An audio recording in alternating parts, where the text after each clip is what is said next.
Down here from Butterfly Lullaby, and the date is the 15th of May 2021, and here you can see Creeping Buttercup. This plant has completely taken over our whole garden. This is the back garden. I'm going to show you a video in a few minutes of what the garden looked like last year, so you can see a comparison. But as you can see, the Japanese knotweed is right at the back, so this buttercup has taken over everywhere. This is what we call invasive. This is what I call invasive. It's just drowned out my plantain herb and clover herb and dandelion herbs. It's just completely taken over. And also it's come through to the patio area. It's in my pots in the patio somehow. Don't know how the heck it got in there. And it's on the grass in the main garden, and it's taken over my vegetable patch where I've had to just completely cut it down. I had wildflowers there last year and it's completely taken over that area, so I had to cut it down. I'm gonna have to mulch it. I don't know what I'm going to do, but anyway, I just hope the bees love it. That's all I can say, because there's loads of flowers there, and I just hope the bees have a whale of a time, and then I'll cut it down and try and get my natural herbs back.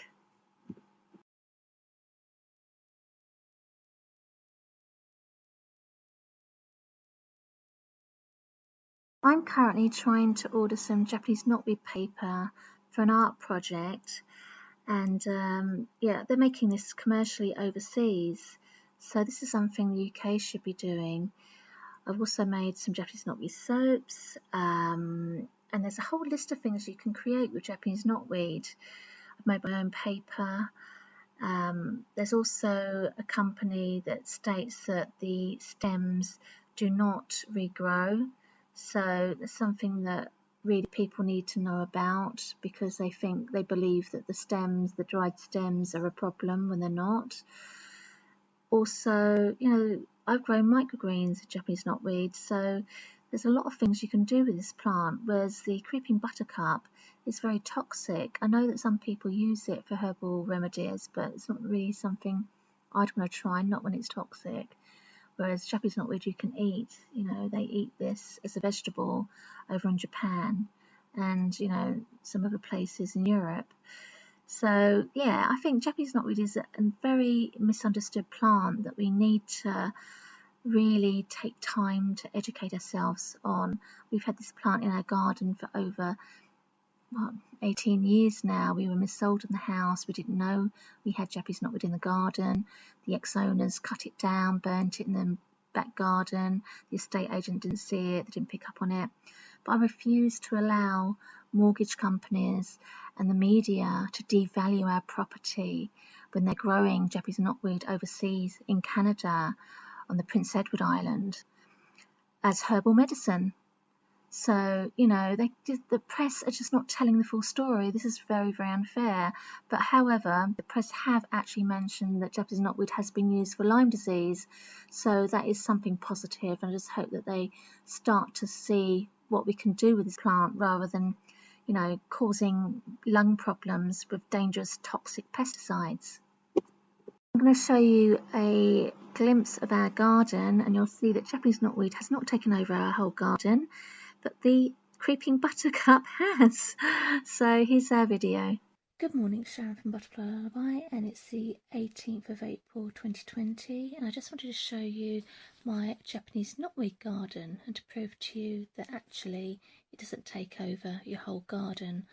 I'm going to do a complete walkthrough later on just to show you the garden. So first of all, here's a picture of where the knotweed was coming into my garden from my neighbour's garden next door, my new neighbour. They had knotweed on the other side of their garden as well. So we don't really know where the knotweed came from. But the sad thing is that I think that, you know, in the UK we need to stop using pesticides. It's really bad for our health, especially with this coronavirus thing. And start, you know, getting rid of knotweed naturally. And there's loads of uses for it. Could create lots and lots of jobs.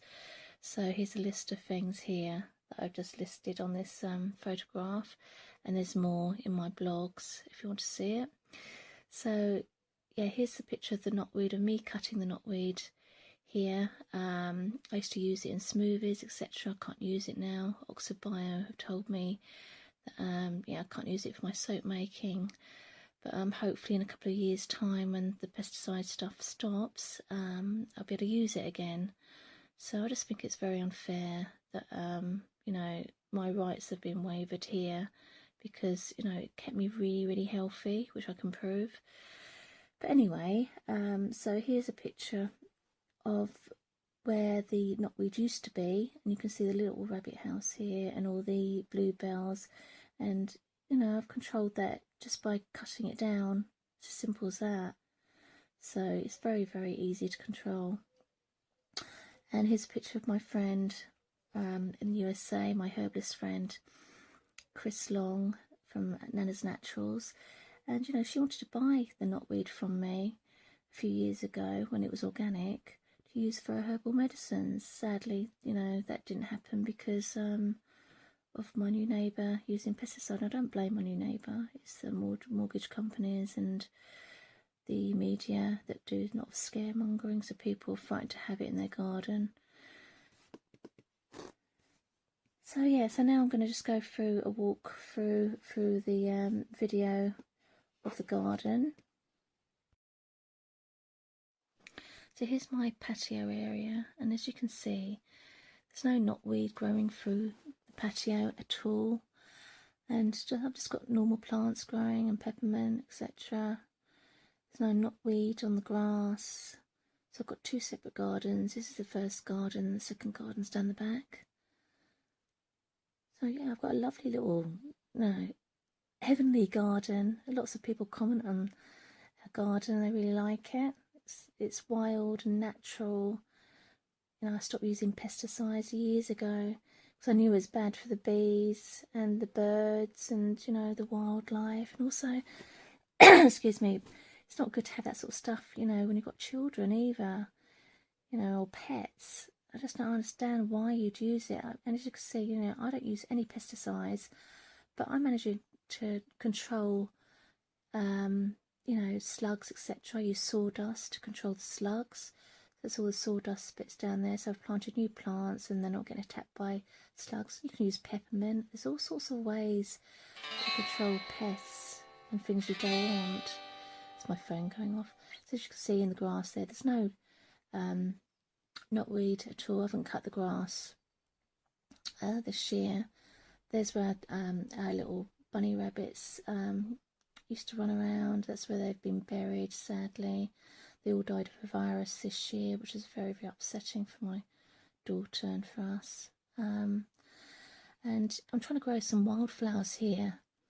So hopefully I can come back and show you a video of that when it's all grown. And it's my little potting shed, which I love. I'm growing sunflowers. Now I'm just going to take you down to the back garden. As you can see, look, it's not overgrown there on the grass with knotweed. You know, all you have to do is cut it down. They do this in America. They just cut the grass and the knotweed goes. And my dad is an ex-gardener for the council, and he said, you know, if you keep cutting something down, it's going to go. It doesn't matter what plant it is. So there's some of the knotweed that I've kept there to clean the soil from all the toxins. So there's my next door neighbour's garden. That's where the knotweed was growing there, and you can see bluebells. So I've just easily controlled that area there. I'm keeping it away from the fence, like I do with Frank, etc. And Frank actually dug a ditch for me because we got a blocked off stream. I was sort of sold on the house. They didn't tell us about the blocked off stream, but I've turned this into a negative, and I think I can do something with this stream. So anyway, there's that ditch there to stop the water coming down the garden. And yeah, so I mean, I could get rid of all this knotweed easily if I wanted to, just cut it all down, but I don't want to because it cleans the soil, and I want clean soil. I want to be able to grow organic foods in this garden. I want to be able to forage in this garden again because it's so good for your health. I mean, I used to put this in smoothies, and my bones were in really good health back then, and they've deteriorated since I've not been able to do this. But I'm determined to get my health back on track again. So anyway, I thought I'd show you that clip. So yeah, I've lived here 17 years, and you know, you'd think after 17 years that knotweed would be right at the front of the garden if it's that bad, and it obviously isn't.